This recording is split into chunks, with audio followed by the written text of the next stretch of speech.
morning. I'd like to welcome everyone to Don Tyson School of Innovation and the 2024 Veterans Day celebration. We appreciate all of you being here. I want to welcome our guests, and I want to thank our students and teachers for joining us as well. Students, I want to remind you that this is a day of celebration and respect for our honored guests and veterans, and we certainly want to demonstrate that respect while we are in the assembly this morning. I'm Dr. HAR-BER, Assistant Principal at Don Tyson School of Innovation. We are here today to honor and recognize our veterans and their dedication to our country. There are nearly 19 million veterans living in the United States, with more than 3,500 of those residing in Springdale. Today, we welcome you, veterans, as well as our community members. And although we will never be able to fully repay those who have served our country, we offer our most sincere expression of gratitude for the sacrifices made by you and your families. On behalf of our Phoenix family at Don Tyson School of Innovation, please enjoy today's assembly dedicated to the men and women who have served our country.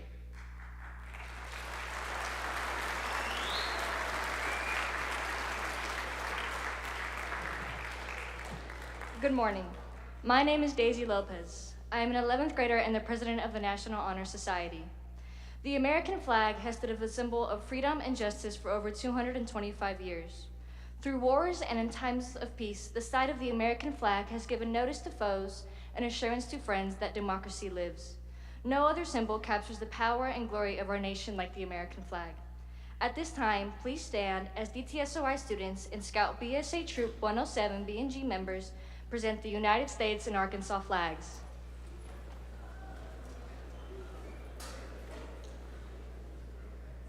Color guard attention, audience attention, color guard forward march.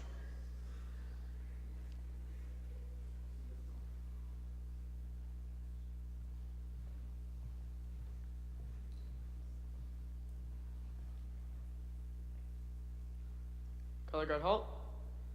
Please post the colors.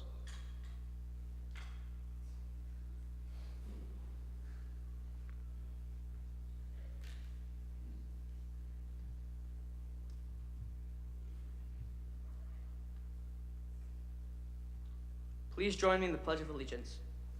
I pledge allegiance to the flag of the United States of America and to the republic for which it stands, one nation, under God, indivisible, with liberty and justice for all. 2. Color guard reform.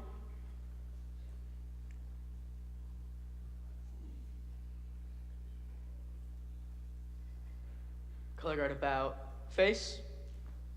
Color guard forward march.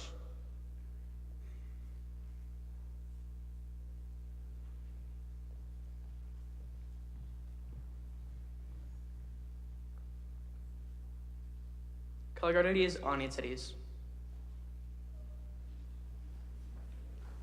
Please remain standing for the national anthem performed by the DTSOI Chamber Choir.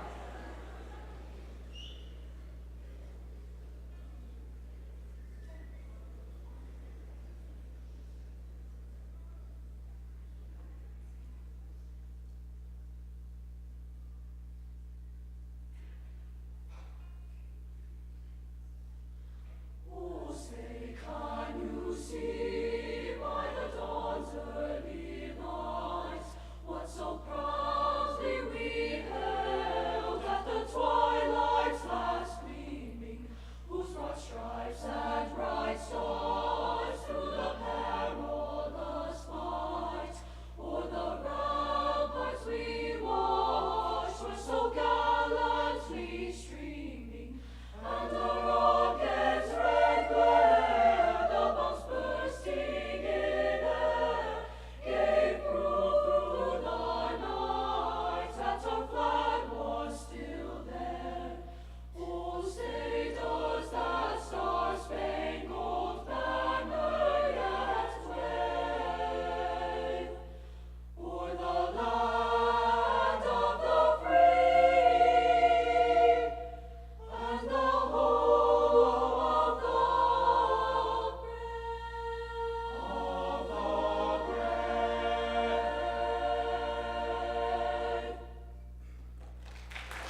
Good morning.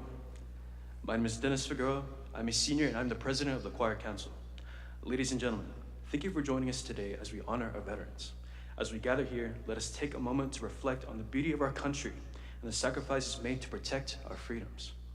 America the Beautiful, written by Catherine Lee Bates and set to music by Samuel A. Ward, captures the essence of our land, the majestic mountains, the amber waves of grain, and the courage of those who have fought for our way of life.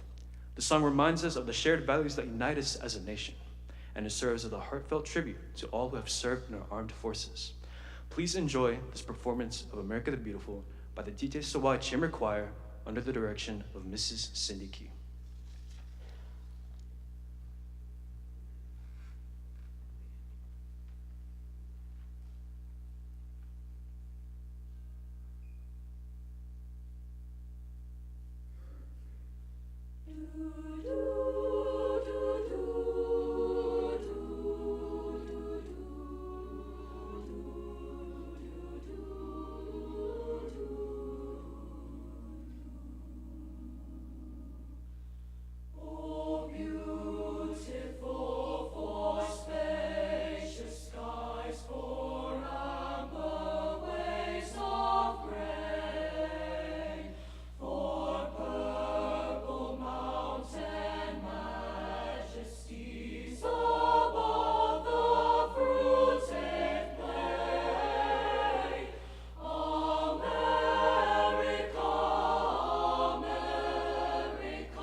Good morning. My name is Ramey Cassidy, and I'm a euphonium player in the Wind Symphony. Today, the DTSOI Wind Symphony would like to honor the generations of America's veterans, patriots who have stood on the front lines of freedom and kept the light of liberty shining bright around the world. Just as they have kept the ultimate faith in our nation, we must keep the ultimate faith in them. Each one of our nation's veterans is a link in a chain of honor that stretches back to our founding days, bound by a sacred oath to support and defend the United States of America. Throughout history, whenever or wherever the forces of darkness have sought to extinguish the flames of freedom, America's veterans have been fighting to keep it burning. Ladies and gentlemen, to honor our veterans today, the DTSOI Wind Symphony is proud to present Flight of Valor by James Swearingen.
Good morning. Ooh, I'm gonna scoot that down a little bit. My name is Shelby Oliver, and I'm a social studies teacher here at Don Tyson School of Innovation. In 1921, an American soldier, his name known but unto God, was buried in Arlington National Cemetery. This unknown World War I soldier became the personification of dignity and reverence for America's veterans. This memorial took place on November 11th, over 100 years ago, giving universal recognition to the celebrated ending of World War I, where in 1918 hostilities ended at the 11th hour of the 11th day of the 11th month, and all was quiet on the Western Front. In 1954, President Eisenhower signed a bill proclaiming November 11th as Veterans Day. In addition to Veterans Day, I want to recognize the birthday of the Marines, which was yesterday, November 10th, which marks the founding of the Marines in 1775. On that date, the Continental Congress established that the Continental Marines to serve as a specialized force of seaborne infantry. The Marines played crucial roles during the American Revolutionary War and have since evolved into one of the world's elite military forces. For the Marines, as well as the other branches, letter writing has been a vital tradition in the military throughout history, serving as the bridge between soldiers and their loved ones, as well as a critical tool for command and morale. Before the modern era of digital communication, letters were often the only means of maintaining personal connections and receiving news from home during prolonged conflicts. This practice provided emotional support and helped soldiers endure the psychological burdens of war. Reading letters from local veterans who served during World War I, please welcome DTSOI theater students Bianca Langer and Lily Van Hook.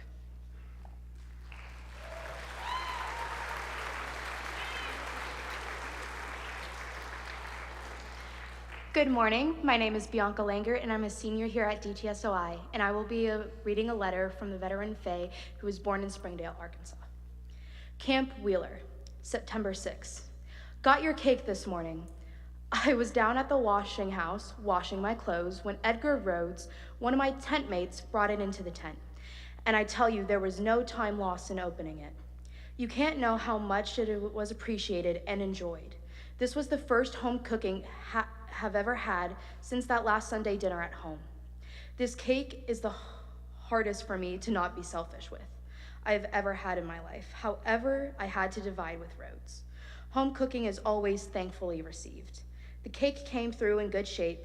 I celebrated my birthday by being an interior guard from 7 to 9, 2 to 3 a.m., 7 to 9, 1 to 3 a.m. You have gun loaded and cocked doing this. There are some French officers. They're here, and they are very interesting, especially their dress and the way they talk. They can hardly be understood, and is very disgusting to them when you don't sauve. They tell you how things are done and being done over there. Several of them have been wounded, and have been sent as instructors, and they are very proud of their country. The 106 engineers leave here tomorrow morning. I've asked some of them where they are going, but they do not know. They have turned in all their equipment except personal belongings, and everything is ready to move. It is generally understood that it will not be long until we will be following them. It sure makes you want to go when you see them leave, and they are sure glad to be going. I got 3 copies of the news day before yesterday, and all I did for half a day was read and reread them. Even read all the advertisements. Never know how much you could appreciate a home paper before. Thank you.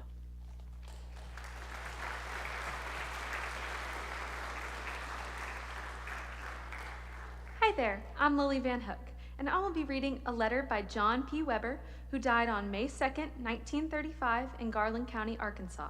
He is buried in the Little Rock National Cemetery in Little Rock, Arkansas. His military headstone identifies him as a Montana soldier, serving as a sergeant in the 163rd Infantry, 42nd Division. He was departed for France on December 15, 1917, from Hoboken, New Jersey, on board the Leviathan. He was living in Elm Springs, Arkansas at the time. August 9th, 1918. Mr. W. W. Jackson, my dear old friend, your letter received and was certainly glad to hear from you. We are well. It is pretty hard to keep a stiff upper lip at times, but we manage to never give up by some means. I've had some great times since I have been over here, and some hard ones too. Old Sherman did not miss it much. It has been some time since I have had mail of any kind. We are living up to our name over here. All you hear is praise for the American soldier. Nothing is too good for us, at least the French think so. We made a great hit wherever we go. Yes, I have heard from Harry several times, and he's anxious to get in the game. We will have some reunion when we get home and celebrate for a whole week. Well, I must ring off for this time, as I have lots of work to do. Write when you have time, for your letter was highly appreciated, and we sure do enjoy hearing from anyone back home. As you know, it makes a fellow feel like they had not forgotten him. As ever, Sergeant John P. Weber, Supply Co., 163rd Infantry. Thank you.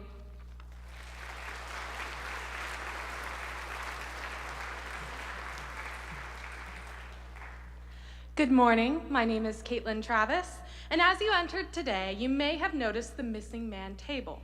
Also known as the Fallen Comrade table, it is a powerful and symbolic display set up in veteran and military ceremonies to honor the memory of fallen, missing, or imprisoned military service members. Every item on this table has a specific meaning, reminding us of the sacrifice, bravery, and enduring respect owed to those who served and could not return home. A single red rose in a vase is there as a reminder of each of the missing and their loved ones who keep the faith, still waiting for answers. The red ribbon tied around the vase shows our continued determination to account for those missing. A lemon slice at each bread plate is to remind us of the bitter fate of those captured and missing in a foreign land. A pinch of salt recalls the tears endured by those missing and their families who seek answers. The Bible represents the strength gained through faith to sustain in those lost from our country, formed under God. An inverted glass symbolizes their inability to share in the day's toast. And the chairs at each place stand empty to express their absence. Thank you.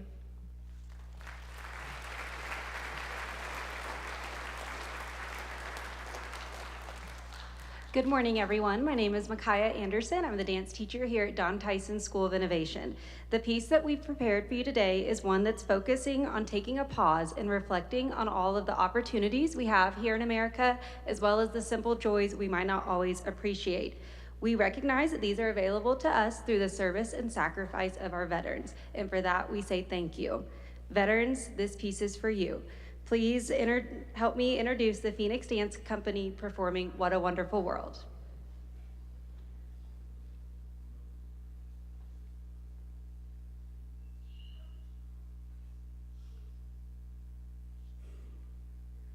I see trees of green, red roses too. I see them bloom for me and you.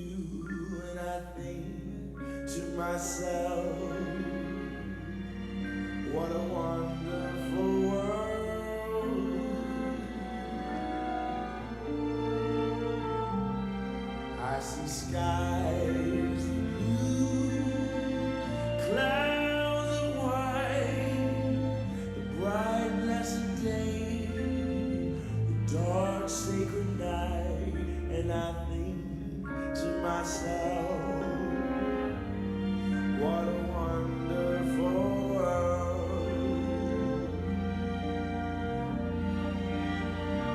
Oh, the colors of rainbows, so pretty in the sky. Also the faces, people going by. I see friends shaking hands, saying how do you do. Then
Good morning. My name is Jess Urbina, and I am a social studies teacher here at DTSOI.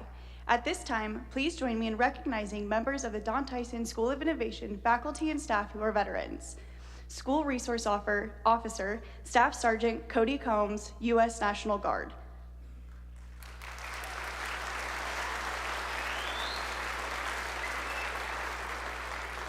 Teacher, Mr. John Diesel, U.S. Army.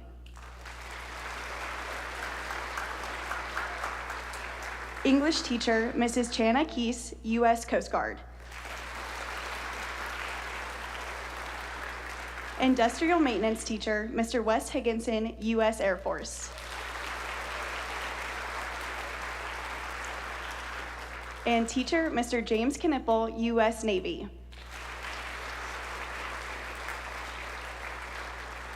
Please enjoy this video created by the DTSOI AV Tech students highlighting these staff members.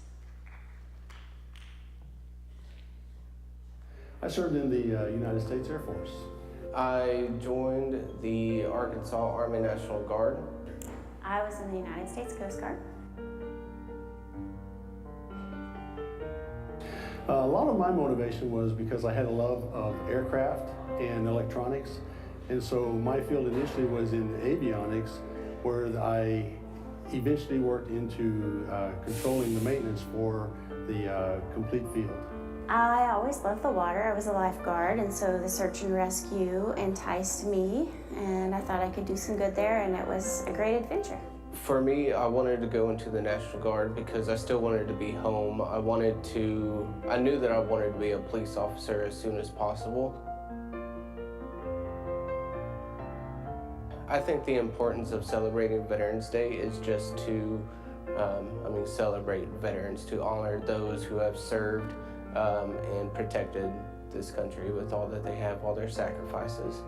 I have a very, very deep respect for the veterans of this world and our country because of the service and the sacrifices that they make. During my time, I got to experience that, so I can truly appreciate what they've done, because that's allowed the students to have the benefits that we're celebrating here at the school.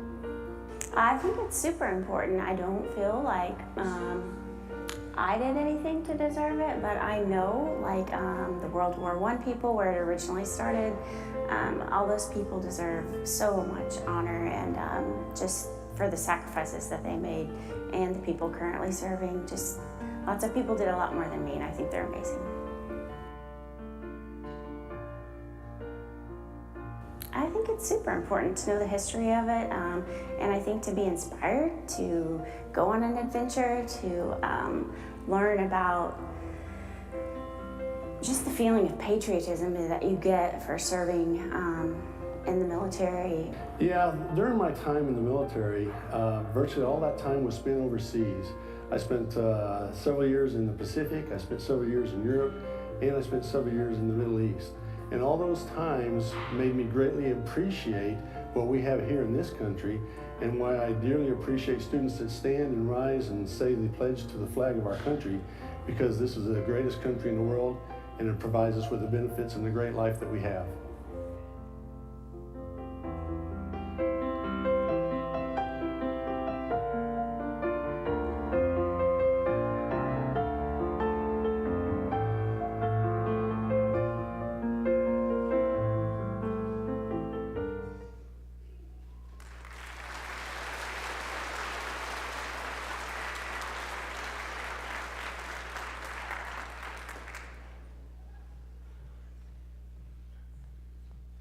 Good morning. My name is Brandy Clifford, and I teach 8th grade English here at DTSOI.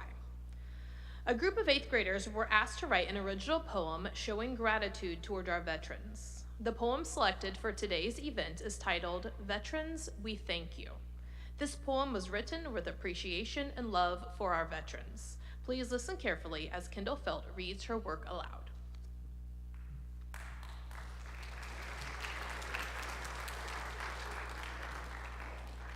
What a privilege it is to wake up in a rush, to throw on something, brush your teeth, and hurry out of your house. You miss the bus and defeatedly walk to school. How precious it is that you can walk to school safely, that we can live without fear. There are hundreds, even thousands of soldiers fighting, not for themselves, but for you, to give you the freedoms you enjoy each and every day, even if it means putting themselves in harm's way, all in an effort to keep you safe. Today we say thank you to each and every one of our veterans. We see you, we appreciate you, and we honor you today.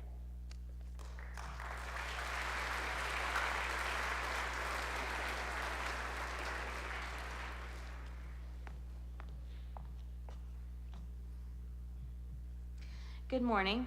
My name is Amanda Scoggin, and I serve as a high school counselor for our DTSOI students. Students at Don Tyson School of Innovation have a tradition of supporting our military branches in choosing to serve our country. Today, it is my pleasure to welcome Air Force Staff Sergeant Rodney Sadeo and United States Army and Army Reserve recruiter Sergeant Rodney McCombs. Please join me as we recognize the current students who have committed to the military. Committing to the United States Air Force is Colton Watts.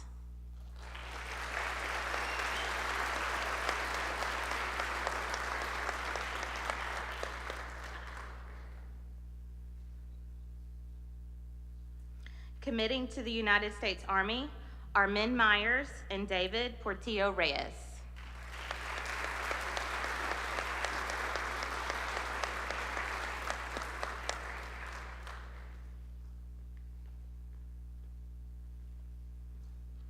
Thank you guys for your choice to serve our country.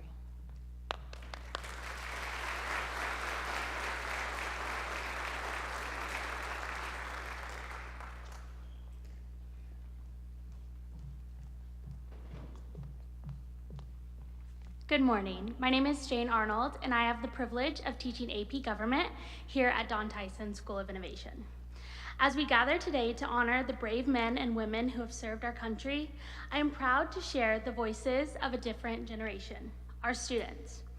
In the spirit of Veterans Day, my AP Government class engaged in an essay contest sponsored by the Veterans of Foreign Wars, called The Voices of Democracy.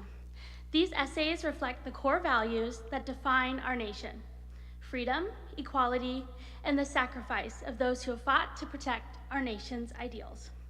Through their words, these students have not only studied the history and significance of our country's principles, but have also explored what it means to be a citizen in a country built on the promise of liberty and justice for all. As we listen to their essays today, I hope we are reminded of the enduring importance of sacrifice, service, and all these freedoms that we often take for granted. Thank you.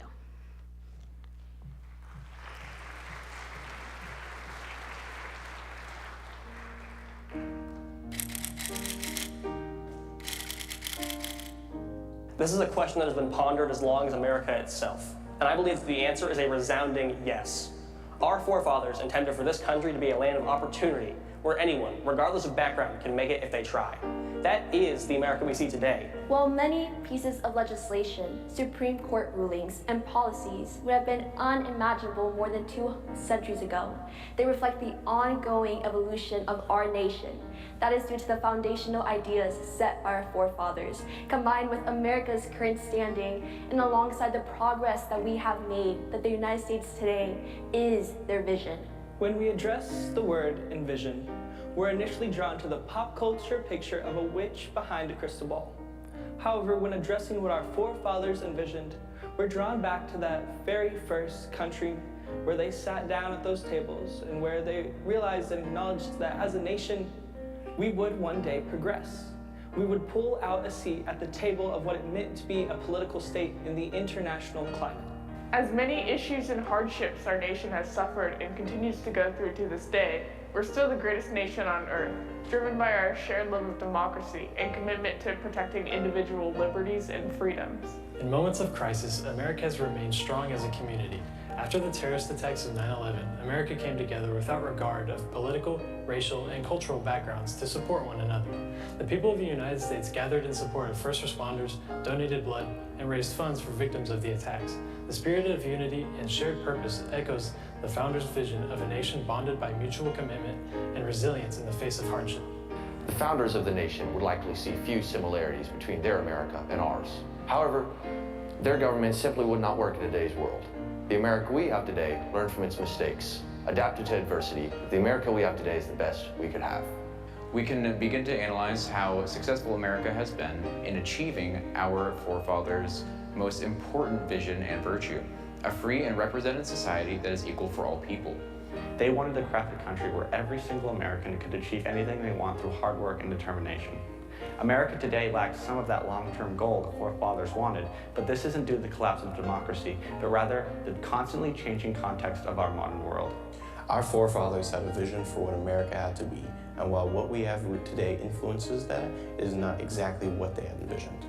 We as a society have changed and evolved over time, either making up for what our forefathers couldn't predict or adapting to it. America's leadership on the world stage, often as a promoter of democracy and peace, reflects a more interventionist approach to the cautious, isolationist policies that initially guided the new republic.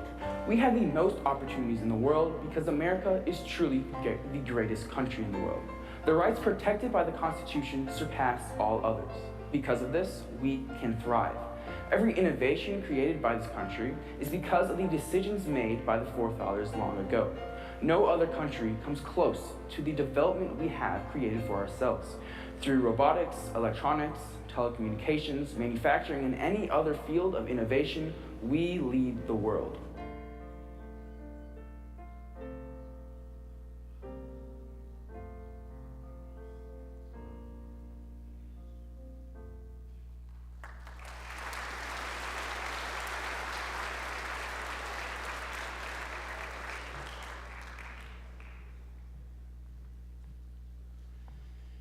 Good morning, everyone. My name is Eric Ball. I'm an 8th grade U.S. history teacher here at DTSOI.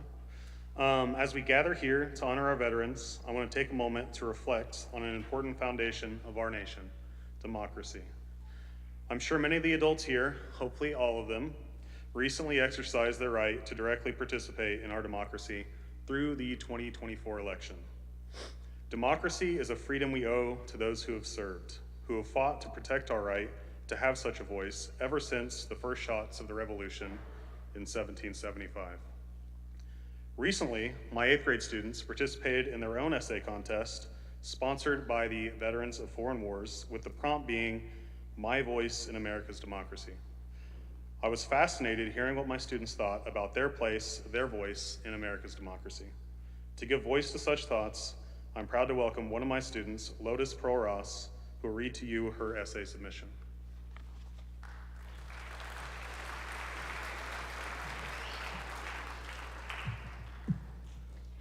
Attitude is a little thing that makes a big difference. A famous quote by Winston Churchill. This quote is saying that attitude can make a big difference in your thoughts, view, and your actions. How does this tie to America's democracy? In order to understand how I have a voice in America's democracy, I first need to figure out what exactly America's democracy is. How does America's democracy work? America uses a representative democracy. This means that the government officials are decided by the citizens and are supposed to represent the ideas and concerns that citizens have about the government. A representative democracy is also described as an indirect type of democracy, where most of the power is held by the representatives. Although America's democracy might appear to be inclusive, it can be a little deceiving. After reading several different articles and websites about democracy, one thing most of them have in common is the mention of voting. As a minor, I am not able to vote. Going back to the quote, focusing on the fact that I am not able to vote leads me to think that I do not have a voice in America's democracy.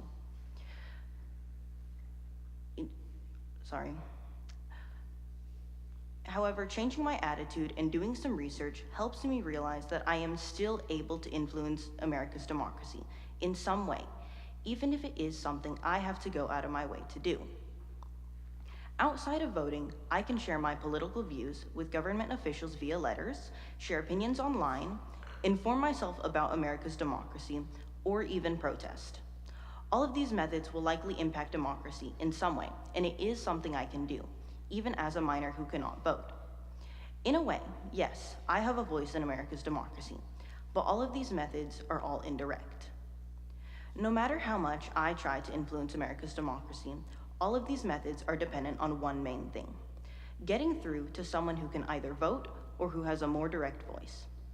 Yes, my attitude does affect my level of influence, and I have a lot less influence if I only focus on voting, but there is only so far it would get me. In the end, my voice in America's democracy is indirect, and I rely on getting through to someone else. However, once I have the right attitude, I will make a bigger impact.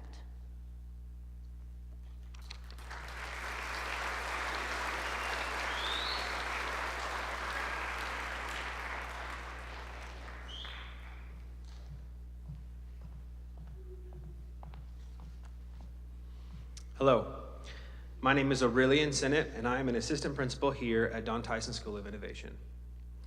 I would like to take this opportunity to share with you a recent designation that the Don Tyson School of Innovation received.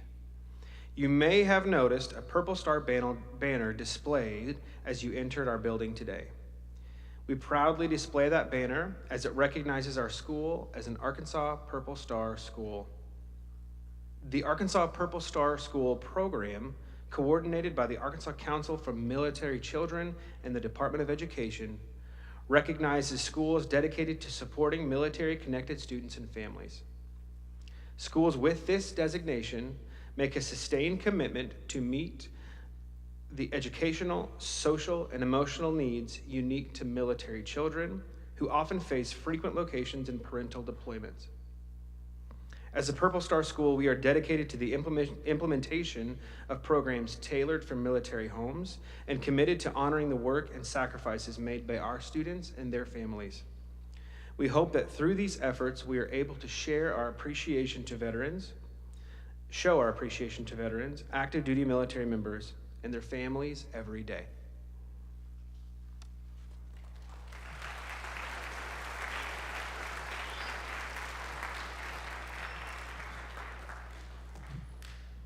Good morning. My name is Nicholas Carnder, and I'm a representative of the National Honor Society and a proud senior here at DTSOI.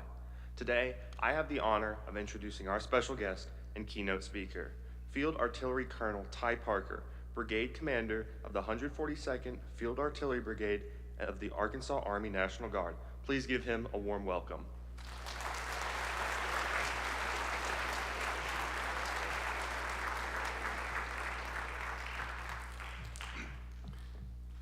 Good morning, everyone. How's it going?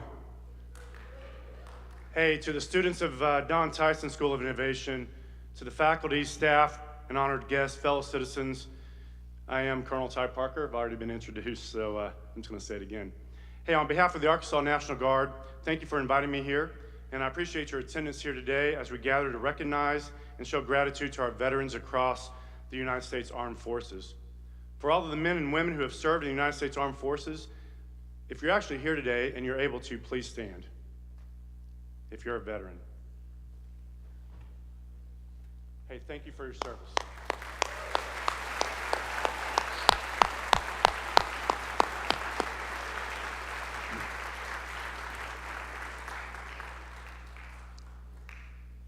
We talked a lot about that today, but when you think about veterans, so their sacrifices have helped ensure the freedoms that we hold dear.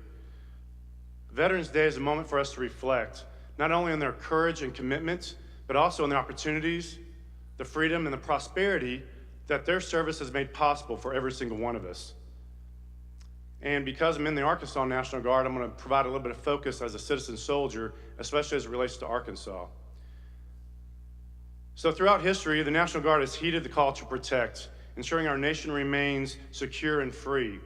From the American Revolution to World War II and up to current global conflicts, National Guard members have made immense sacrifices and continue to do so.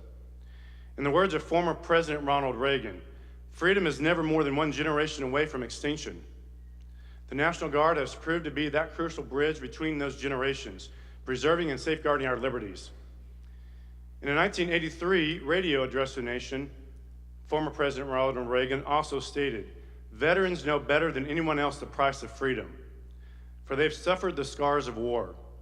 We can offer them no better tribute than to protect that they have won for us." During World War II, National Guard members made up approximately half of the Army, with 350,000 Guardsmen called in active duty. Guard units added 18 infantry divisions, 80 separate regiments, and 29 Army Air Forces flying squadrons to the nation's active duty forces. It was a National Guard regiment, North Dakota's 164th Infantry, that was the first U.S. Army regiment to fight offensively in World War II, sent to Guadalcanal to reinforce the Marine Corps. National Guard units played significant roles in crucial campaigns and battles across the European and Pacific theaters. These citizen soldiers were essential in helping to secure victory during World War II. During the Vietnam War, more than 9,000 National Guard members were activated and deployed to Vietnam to serve. While they were a minority in terms of overall personnel to deploy to Vietnam, their contributions were important in supporting the broader U.S. military effort. Meanwhile, many Guard units performed domestic operations at home, including response to civil unrest. The global war on terror that began after September 11, 2001, saw a significant ongoing role for the U.S. National Guard and Reserve components. Over the course of the conflict in Afghanistan and Iraq, more than 1 million National Guard and Reserve members were activated and supported overseas deployments in support of U.S. military operations.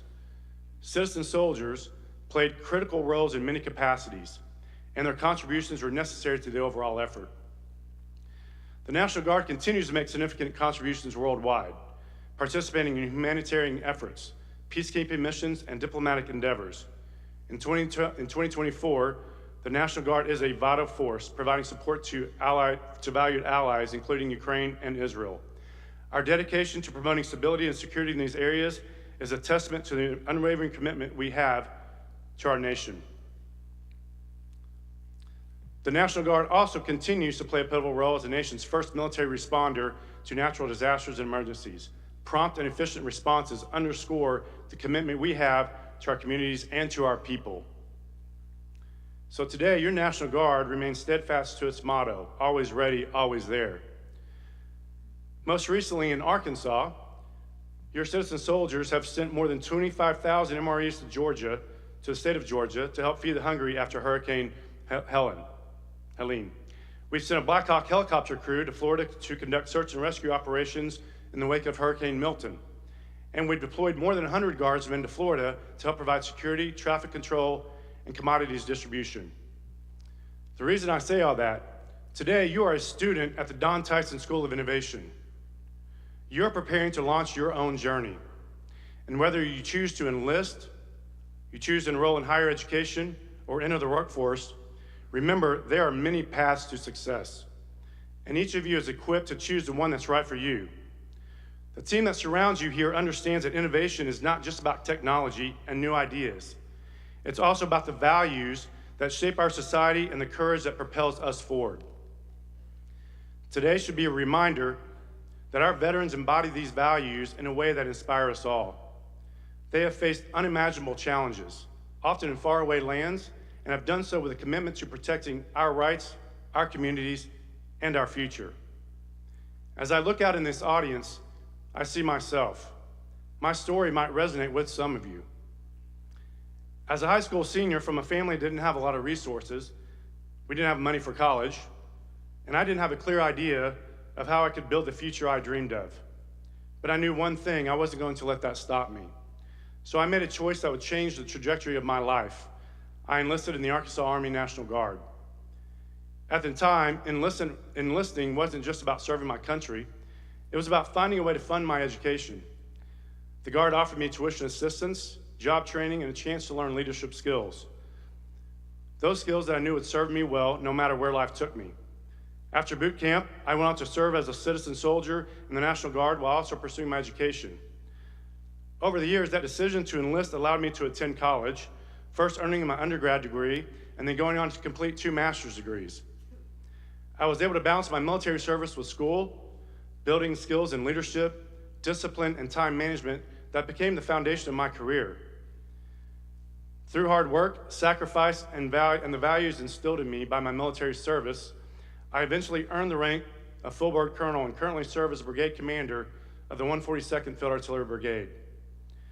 I've had the honor of leading troops, working in IT, and becoming an entrepreneur, building a life that I once thought might not be possible.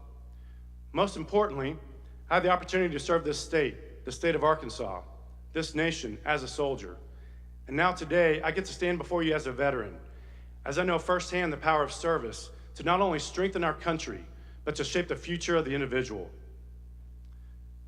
So when you think about it, veterans come from all walks of life, and their story are as varied as the paths they've taken. Whether they've served in times of war or in peace, in the Guard or on active duty, each veteran carries a unique experience, one that requires strength, resilience, and a sense of duty that transcends self-interest. They have fought not just for their country, but for your freedom, for the freedom of others, and for the ideals that make this state of Arkansas, this nation, the United States of America, a beacon of hope around the world. So to the students of Don Tyson, you are in a unique position to carry the torch forward. Innovation, whether it's in technology, education, business, or social change, it is about thinking creatively to solve problems and improve lives. But it is also about honoring those who came before us, who paved the way for the opportunities we now have. Our veterans have fought for the ability to dream, to create, and to live in a society where we can all reach our full potential. So as we observe Veterans Day, I ask you to think about what you can do to honor their legacy. You might not wear a uniform of the armed forces, but each of you has the power to make a difference in the world around you. Whether it's through acts of kindness, standing up for what is right, or using your talents to help others, you can imbibe the same spirit of service and commitment that defines our veterans. In closing, let us remember that freedom is not free. It is earned by the sacrifices of those who have served. And to all of you, the future leaders of our community, our country, and our world, let's continue to honor their legacy by making the most of the opportunities before us. Today, I want to thank each of the veterans here today, and I am deeply appreciative of your service and commitment. Let us pledge today to carry their legacy forward with pride and gratitude. God bless America, and happy Veterans Day.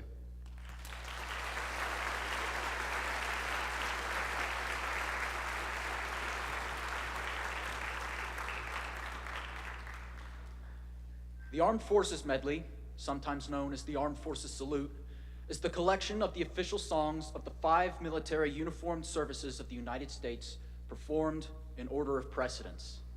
Veterans, we invite you to stand as the flag for your branch of the military is presented.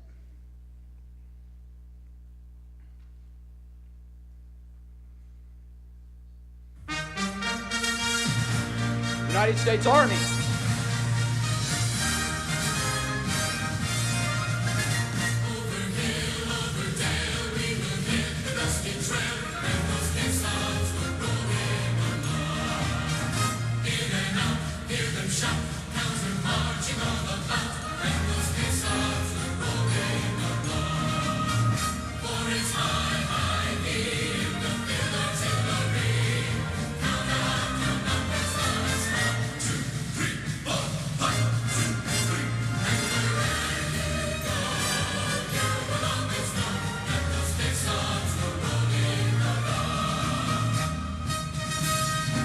United States Navy.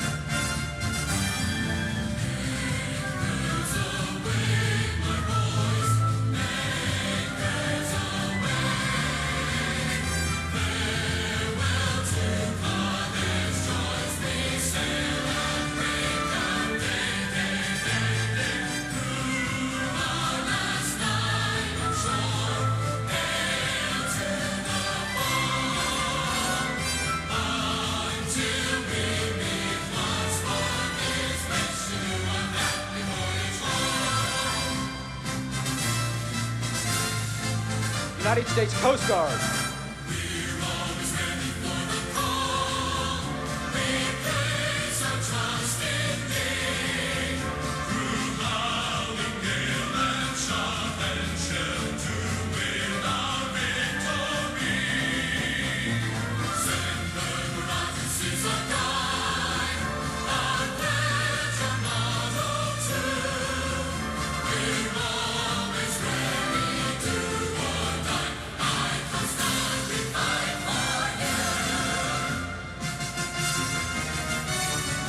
United States Air Force.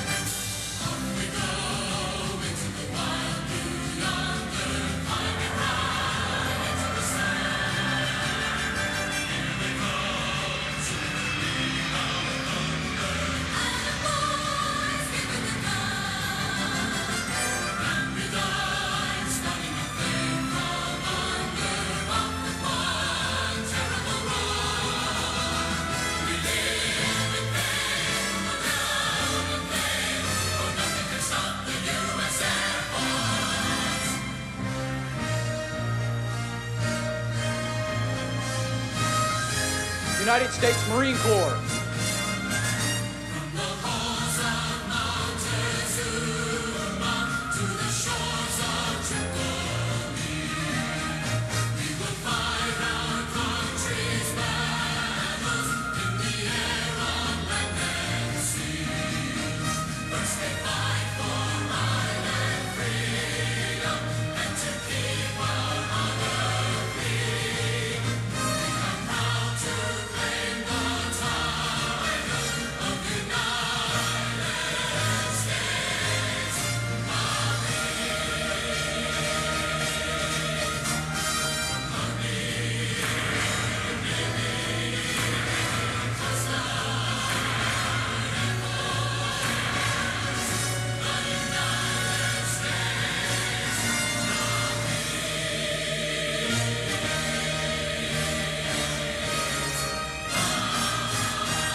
Let's go.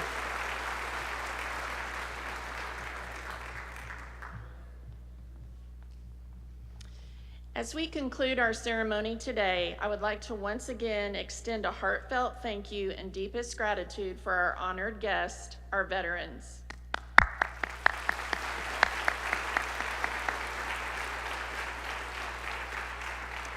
We thank you for your service and for your sacrifices. We also very much appreciate Colonel Ty Parker joining us today to speak on behalf of our honored guests, the veterans. I would also like to take a moment to thank our instructional coach and former social studies teacher, Mrs. Sarah Kennard, who works tirelessly each year to organize this event to honor our veterans. Students, you will remain seated at this time, and we will allow all of our guests to exit the auditorium first. I will provide instructions for student dismissal after our guests have exited. Guests, we again thank you for joining us at Don Tyson School of Innovation this morning. Veterans, thank you for your service. Please exit the side door, and guests, you are welcome to join us in our Performing Arts Center lobby for a reception and refreshments. Thank you.